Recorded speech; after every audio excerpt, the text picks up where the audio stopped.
Good morning बच्चों। मैं आज आपको एक नई डिजी लेके आया हूँ आपके लिए, जिसका नाम है आरडीएस। आरडीएस होता क्या है? आर का मतलब डिस्पाइटरी, डी का मतलब डिस्ट्रेस, एस का मतलब सिंड्रोम होता है। सिंड्रोम क्या होता है?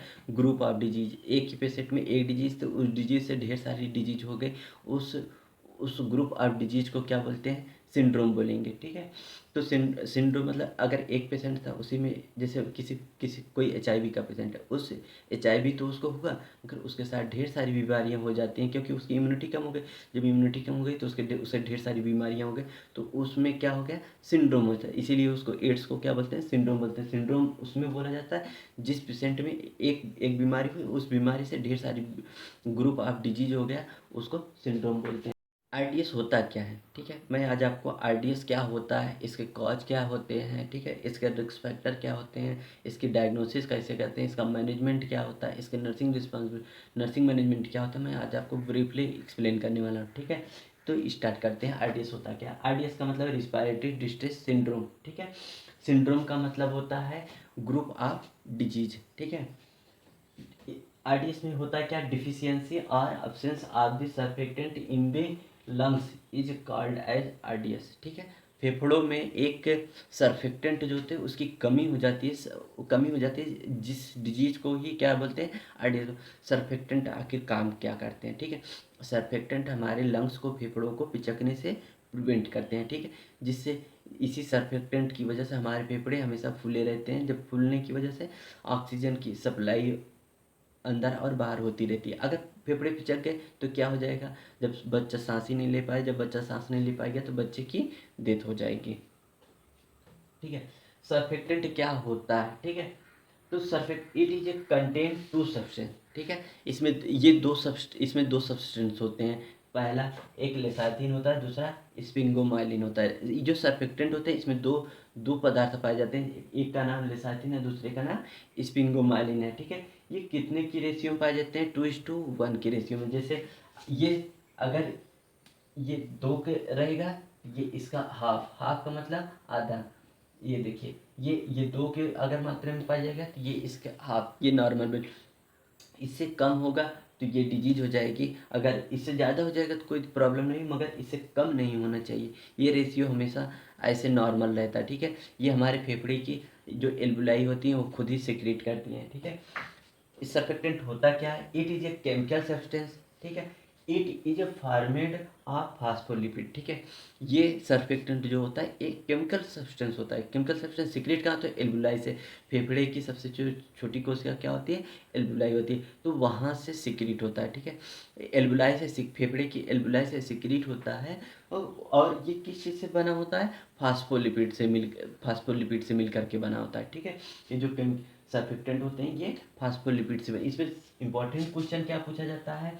इसमें ये इंपॉर्टेंट है, ये इंपॉर्टेंट है, और ये फास्फोलिपिड इंपॉर्टेंट है। इसमें सबसे ज़्यादा क्वेश्चन यहीं से आते हैं। अगर ऑब्जेक्टिव क्वेश्चन आते हैं तो आरडीएस में किस किस सर्फेक्टेंट की कमी होती है? तो या तो लिसाइथिन रहेगा या तो स्पिंगोमाइलिन रहता है। ठीक है, और इसमें रेशियो पूछा जाता है, कभी बहुत कम पाया जाता, पूछा जाता है, मगर कभी कभी पूछ लेते हैं 2:1 का रेशियो।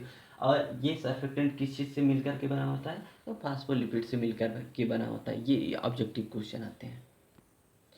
सर्फेक्टेंट स्टार्ट कब होता है? ठीक, surfactant is synthesized by the alveolar type 2 cell. It is also known as pneumocyte type 2। ठीक है, सेल एल्वुलर जो सर्फेक्टेंट होते हैं वो सिंथेसिस कहाँ पे होते हैं? एल्वुलाई के एल्वुलर टाइप 2 सेल में उसकी सिंथेसिस होती है।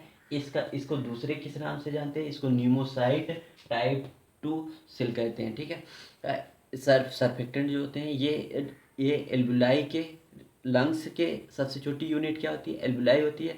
उस एल्वुलाई के टाइप 2 सेल से ये सिंथेसिस होते हैं। ठीक है, उसको दूसरे किस नाम से जानते हैं? उसको निमोसाइट टाइप 2 सेल्स नाम से जानते हैं। ठीक है, नेक्स्ट क्या है? Steroid hormone is stimulate alveolar type 2 cell the production of the surfactant. ठीक है, जो स्टेरॉइड हार्मोन होते हैं, जितने भी स्टेरॉइड हार्मोन होते हैं वो क्या काम करते हैं? इस टाइप 2 सेल को स्टिमुलेट करते हैं। किस चीज़ के प्रोडक्शन के लिए?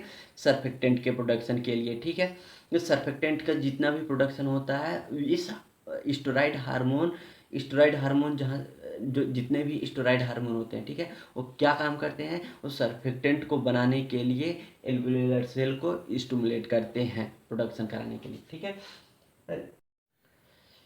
It start production 20 week gestation and complete at 35 week gestation, ठीक है। जो ये सर्फेक्टेंट होते हैं ये कब से बनना शुरू होते हैं, तो 20 वीक गेस्टेशन मतलब कि गेस्टेशनल पीरियड जब होता है 20 वीक का, जब बच्चा हो गया होता है, एम्ब्रियो रहता है, तभी से ये बनना स्टार्ट हो जाते हैं। और कब कब ये बंद होते हैं, ये कंप्लीट कब हो जाते हैं बनना, 35 वीक पे ये कंप्लीट हो जाते हैं। 35 वीक जब हो जाता है तो ये कंप्लीट हो जाते हैं, पूरा इसको बन जाते हैं, ठीक है। जितने सर्फेक्टेंट होते हैं 20 वीक से स्टार्ट हो जाते हैं और 35 वीक तक में ये बन के पूरा कंप्लीट हो जाते हैं सारे गए।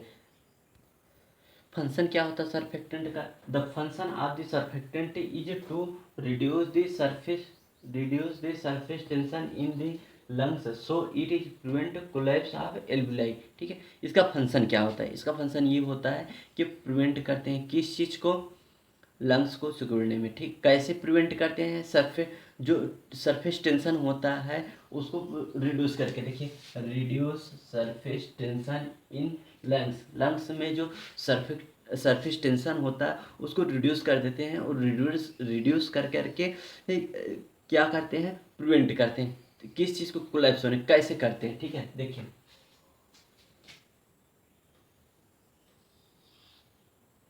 ये एक एल्वेलाई है, ठीक है, ये एक एल्वेलाई, ये देखिए, ठीक, ये, ठीक है। अब इस पे होगा क्या, ठीक है, अगर ये सेल सिक्रीट कर रही है, ठीक है, ये टाइप 2 सेल है, ठीक है, ये टाइप 2 सेल ये सिक्रीट कर रही है, ठीक है। अगर ये टाइप 2 सेल है, ये टाइप 2 सेल है,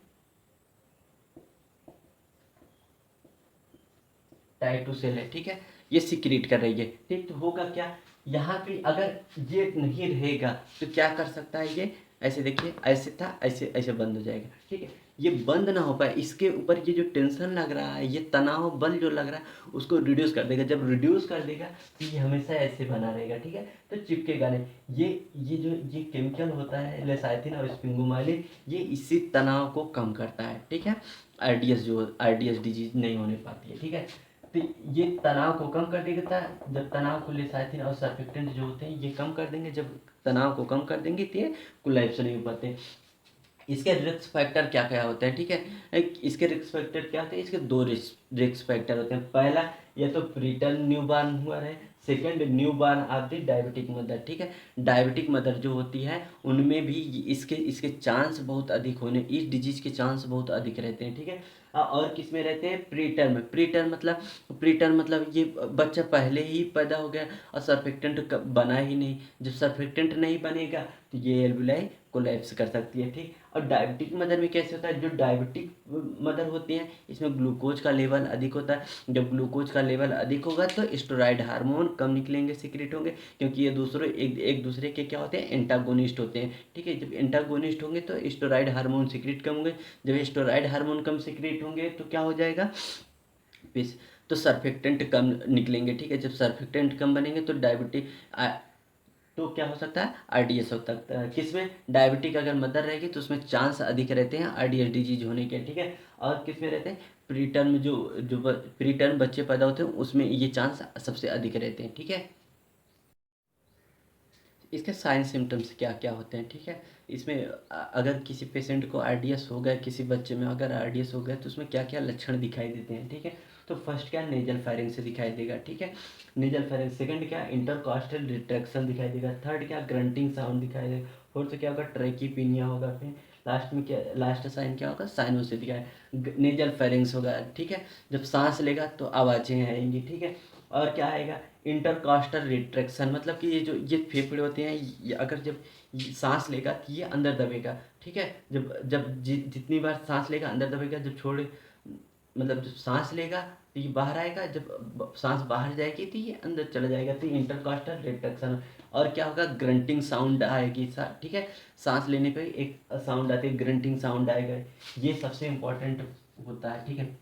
ये क्वेश्चन सबसे ज़्यादा आता है कि रिस्पायरेटरी डिस्ट्रेस आरडीएस डिजीज होने पे कौन सी साउंड सुनाई देती है, तो याद रखिए ग्रंटिंग साउंड सिर्फ आरडीएस डिजीज में ही सुनाई देती है। ठीक है, ये सबसे ज़्यादा पूछा जाने वाला क्वेश्चन है। तो कौन सी साउंड सुनाई देती है, तो ग्रंटिंग साउंड किस डिजीज में, आरडीएस डिजीज में। ठीक है, ट्रैकीपीनिया, ट्रैकी का मतलब अधिक, पीनिया मतलब रिस्पायरेशन, रिस्पायरेटरी रेट अधिक हो जाएगी, बढ़ जाएगी। ठीक है, और क्या होगा, साइनोसिस हो जाएगा। साइनोसिस का मतलब ये होगा कि एक तो सारे एल्वुलाई पिचकते जा रहे हैं, जब एल्वुलाई कम होते जा रहे हैं मतलब कि ब्लड से, ब्लड में ऑक्सीजन जा ही नहीं, जैसे जो ये फंक्शनल एल्वुलाई थी ये कोलैप्स कर गई, अब ये काम नहीं कर रहा। धीरे धीरे जब सारी एल्वुलाई कोलैप्स करने लगेंगी, मतलब एल्वुलाई की संख्या कम होने लगेगी, तो ब्लड में ऑक्सीजन कम जा पाएगी। जब ऑक्सीजन कम जाएगी तो हमारे शरीर की कोशिकाएं डेड होने लगेंगी। ठीक है, तो लास्ट इसीलिए ट्रैकीपीनिया हो जाएगा, मतलब रिस्पायरेशन की दर बढ़ जाएगी। ठीक है, और जब कोशिकाओं को ऑक्सीजन नहीं मिलेगा तो कोशिकाएं डेड होने लगेंगी। ठीक, तो शरीर क्या पड़ने लगेगा, नीला पड़ने लगेगा, तो साइनोसिस होगा। ठीक है, ये साइन सिम्टम्स कब दिखाई देते हैं, the initial sign symptoms will appear as 6 hour after birth. ठीक है, 6 घंटे, 6 घंटे के बाद ये साइन सिम्टम्स दिखाई देना शुरू हो जाएंगे। जिस जिस बच्चे में आरडीएस डिजीज रहेगी उस बच्चे में 6 घंटे के बाद ये डिजीज दिखाई देने लगेगी। अगर किसी पेशेंट में आरडीएस डिजीज हो गई है तो उसके लिए हम क्या क्या जांच करते हैं। ठीक है, तो देखते हैं कैसे कैसे उसकी डायग्नोसिस कैसे कर सकते हैं। तो डायग्नोसिस में कितनी डायग्नोसिस है, दो। तो एक तो एंटीनेटल पीरियड पे डायग्नोसिस करेंगे, दूसरा पोस्टनेटल पीरियड पे। जो एंटीनेटल पे करते हैं तो उसमें सिर्फ एक चीज़ करते हैं, वो सिक टेस्ट होता है। ठीक है, जबकि पोस्टनेटल पे कि तीन टेस्ट करते हैं। पहला सिक टेस्ट, दूसरा एबीजी टेस्ट, तीसरा चेस्ट एक्सरे कर सकते हैं। ठीक है, तो इसमें सबसे इम्पोर्टेंट क्या है, सेक टेस्ट। ठीक है, सेक टेस्ट ही बताता है कि इस बच्चे में आरडीएस है या नहीं है। ठीक है, हम एबीजी करके उसका पीएच देख सकते हैं, CO2 का लेवल देख सकते हैं। ठीक है, और चेस्ट एक्सरे करके हम देख सकते हैं कि चेस्ट एक्सरे में ये आ जाता है एल्वुलाई कोलैप्स तो नहीं हो रही, ये सब चीज़। मगर कंफर्मेटिव किससे कर सकते हैं, सेक टेस्ट के द्वारा। सेक टेस्ट क्या होता है, ठीक है, तो सेक टेस्ट में क्या करते हैं, देखिए 0.5 ml क्या निकालते हैं, एमनियोटिक फ्लूइड। जब बच्चा माँ के पेट में रहता है, गर्भ में रहता है, तो वहाँ से एमनियोटिक फ्लूइड को निकालते हैं सिरिंज के द्वारा। ठीक है, कितना, 0.5 ml निकालते हैं और उसको 0.5 ml NS नॉर्मल सैलाइन के साथ मिक्स कर देते हैं। ठीक है, एक ट्यूब में मिक्स कर देते हैं। ठीक है, ट्यूब में मिक्स करने के बाद क्या करते हैं, 1 ml एथेनॉल को मिलाते हैं। वो जो एथेनॉल रहेगा वो 95% कंसनट्रेट होना चाहिए। ठीक है, 1 ml उस ट्यूब में एथेनॉल, जैसे ये ट्यूब है, इस ट्यूब में क्या 0.5 ml एमनियोटिक फ्लूइड मिला है, और फिर उसके बाद इसी में 0.5 नॉर्मल सैलाइन मिला दिए। ठीक है, इतना ml, फिर उसमें एथेनॉल मिलाएंगे, कितना, 1 ml। ठीक है, वो भी जो एथेनॉल होगा वो कितना कंसनट्रेट होना चाहिए उसका, तो 95% उसका कंसनट्रेशन होना चाहिए। ठीक है, अब उसके बाद इसको ऐसे कैप करेंगे और इसको सेक करेंगे, कितनी देर तक, 1 से 2 मिनट, 1 से 2 मिनट तक सेक करेंगे। ठीक है, ऐसे सेक करेंगे, ऐसे सेक करेंगे या तो ऐसे सेक करेंगे। ठीक है, उसको उसकी कैपिंग करके ऐसे सेक करेंगे। ठीक है, सेक करेंगे कितनी देर तक, 1 से 2 मिनट तक सेक करेंगे। ठीक है, फिर उसके बाद उसको वर्टिकल, ऐसे ही वर्टिकल ऐसे रख देंगे। ठीक है, ऐसे वर्टिकल उसको ऐसे रख देंगे। ठीक है, ऐसे कितनी देर तक, 15 मिनट तक। जब 15 मिनट तक ऐसे वर्टिकली हम रख दिए, तब हम देखते हैं, तब हमें दो फाइंडिंग आई, या तो बबल प्रेजेंट होंगे या तो अब्सेंट होंगे। अगर उसमें सरफेक्टेंट होगा तो बबल प्रेजेंट होंगे, अगर सरफेक्टेंट नहीं होगा तो बबल्स अब्सेंट होंगे। अगर बबल्स प्रेजेंट होंगे, ठीक, इस 15 मिनट के बाद अगर बबल्स प्रेजेंट होते हैं इस ट्यूब में, तो नॉर्मल है, मतलब कि उस पेशेंट में क्या नहीं है, आरडीएस डिजीज नहीं। ठीक है, अगर सर्फिक्टेंट अब्सेंट है, ठीक है, मतलब बबल्स उस ट्यूब में प्रेजेंट नहीं है, तो इसका मतलब उसमें क्या नहीं है, सर्फेक्टेंट नहीं है। जब सर्फेक्टेंट नहीं प्रेजेंट होंगे तो बबल नहीं होंगे, जब बबल्स नहीं होंगे तो क्या होगा, आरडीएस हो जाएगा। ठीक है, उस डिजीज में उसमें ये पता लग जाएगा कि इस पेशेंट में क्या है, आरडीएस डिजीज है। बच्चों, इसका आरडीएस का मैनेजमेंट क्या होता है, ठीक है, इसका मैनेजमेंट होता है कि मैनेजमेंट क्या होगा, initial management is the patent airway. Patent airway का मतलब ये रास्ता जो होता है, सांस का रास्ता होता है, इसको ओपन रहना चाहिए, कहीं भी ब्लॉकेज नहीं होना चाहिए, मतलब कि सांस को अच्छे से ले सके वो पेशेंट, ठीक है। तो पेटेंट एयरवे रहना चाहिए, मतलब पूरा रास्ता क्लीन रहना चाहिए। The CPAP mode can be use to prevent the collapsing of the alveoli, ठीक है। सी पाइप मॉड क्या होता है, जो हम जो पेशेंट होते हैं उन पे एक मशीन के द्वारा भी ऑक्सीजन दिया जाता है, ठीक है।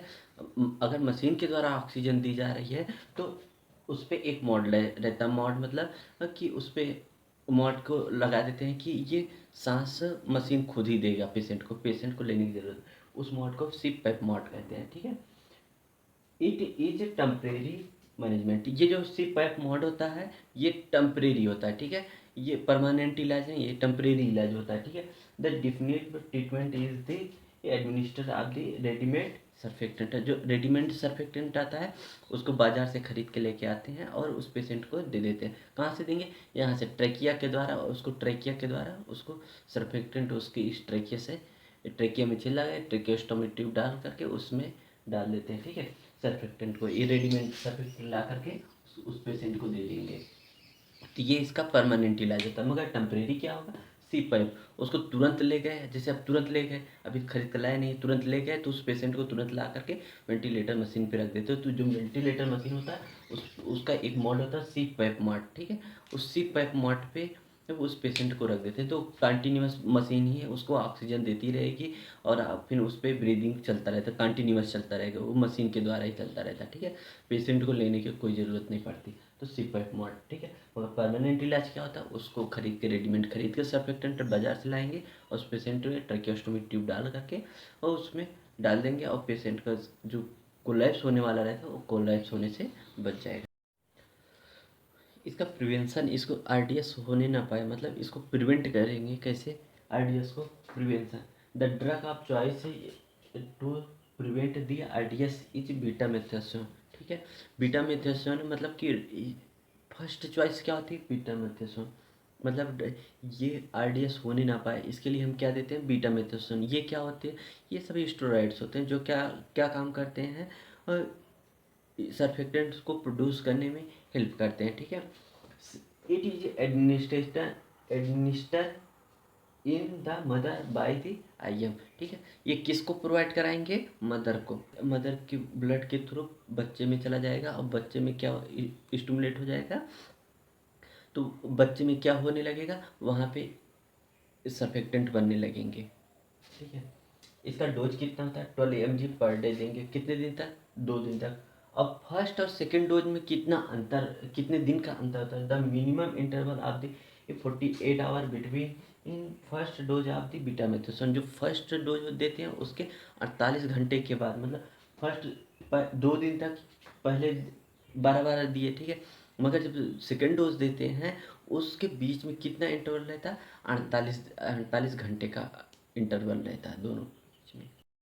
फर्स्ट चॉइस तो बीटामेथासोन रहता है, तो सेकंड चॉइस क्या था, सेकंड चॉइस इज डेक्सामेथासोन रहता है, ठीक है। कितनी डोज देंगे, जितना सेम उसको दिए थे उतना ही इसको दिए, 12 mg पर डे देंगे, फॉर कितने दिन तक, 2 दिन तक। तो किस रूट से देंगे, आईएम रूट से देंगे, ठीक है। ये 12 mg per day for 2 days,